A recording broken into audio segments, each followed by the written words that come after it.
I wanted to add to the other videos that I made about Nimrod and Tower of Babel, the other writings of Rabbi Eliezer, and other texts that I've read.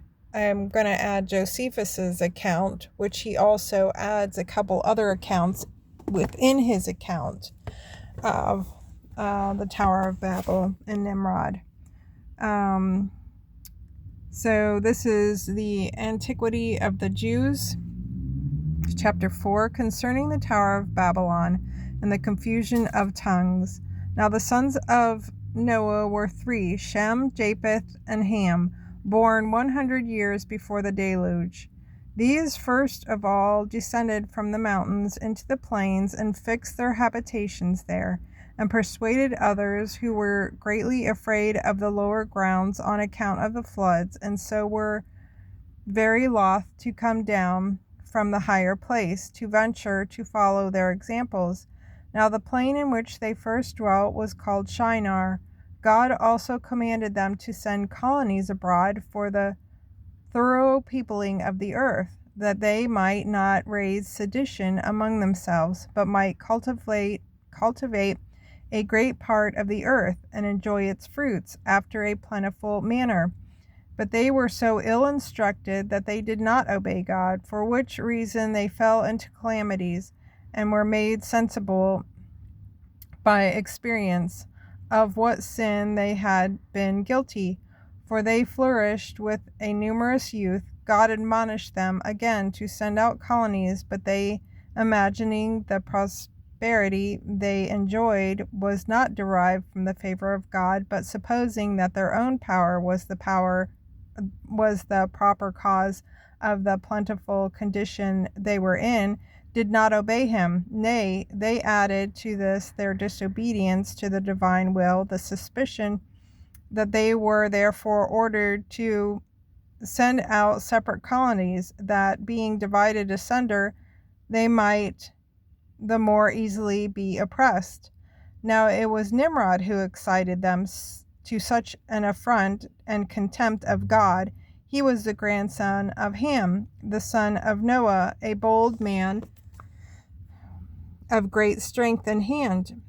He persuaded them not to ascribe it to God as if it was through his means they were happy, but to believe that it was their own courage which procured that happiness. He also gradually changed the government into tyranny, seeing no other way of turning men from the fear of God, but to bring them into constant dependence upon his power. He also said he would be revenged on God if he should have a mind to drown the world again, for that he would build a tower too high for the waters to be able to reach, and that he would avenge himself on God for destroying their forefathers. Now the multitude were very ready to follow the determination of Nimrod, and to esteem it a piece of cowardice to submit to God. And they built a tower, neither sparing any pains, nor being in any degree negligent about the work. And by reason of the multitude of hands employed in it, it grew very high sooner than any one could expect. But the thickness of it was so great, and it was so strongly built, and thereby its great height seemed upon the view to be less than it really was. It was built of burnt brick, cemented together with mortar, made of bitumen, that it might not be liable to admit water. When God saw that they had acted so madly, he did not resolve to destroy them utterly, since they were not grown wiser by the destruction of the former sinners, but he caused a tumult among them by producing in them diverse languages, and causing that through the multitude of the languages they should not be able to understand one another. The place wherein they built the tower is now called Babylon, because of the confusion of the language, which they readily understood before. For the Hebrews mean by the word Babel confusion.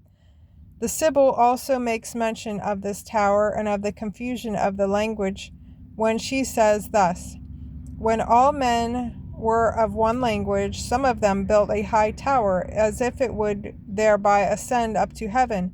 But the gods sent storms of wind and overthrew the tower, and gave every one his peculiar language. And for this reason it was that the city was called Babylon. But as to the plain of Shinar in the country of Babylonia, Hestiaeus mentions it when he says thus: such of the priests as were saved took the sacred vessels of Jupiter and Laius and came to Shinar of Babylonia. Now, I looked up this person, and he is an ancient Greek writer from Babylonia. And so he had an account, right? Probably firsthand account.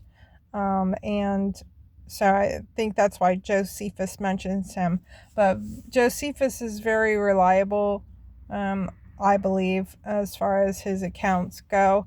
But I found this part interesting because he's a Greek writer, right? So he's writing accounts of his world, their beliefs, their gods, etc. And when I looked up this Jupiter and Annihilus, I wrote it in here what that is. So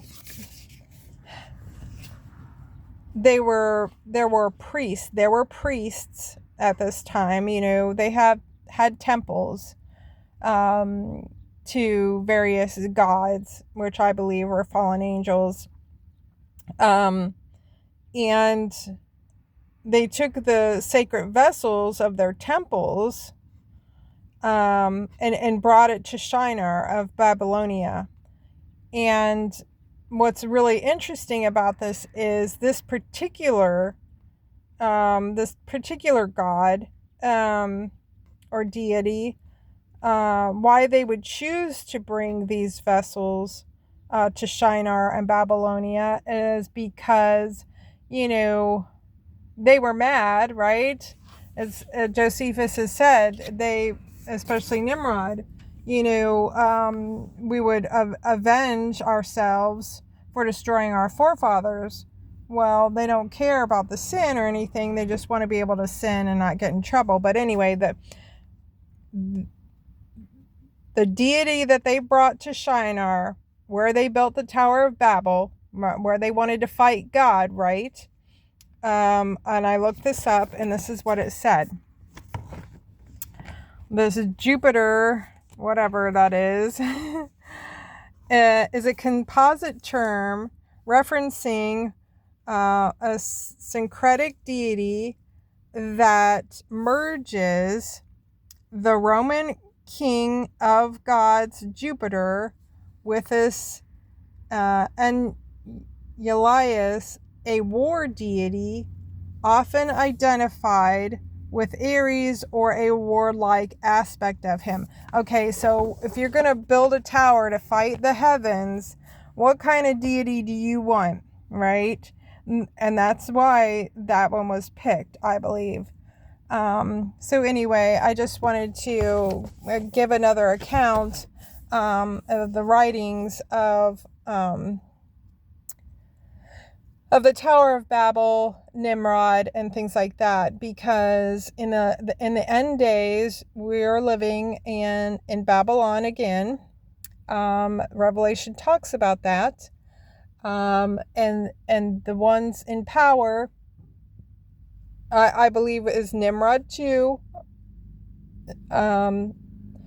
It's just like a repeat. And so we need to understand, and gather as much information as we can. And then it just brings more light to what we're studying in the scriptures.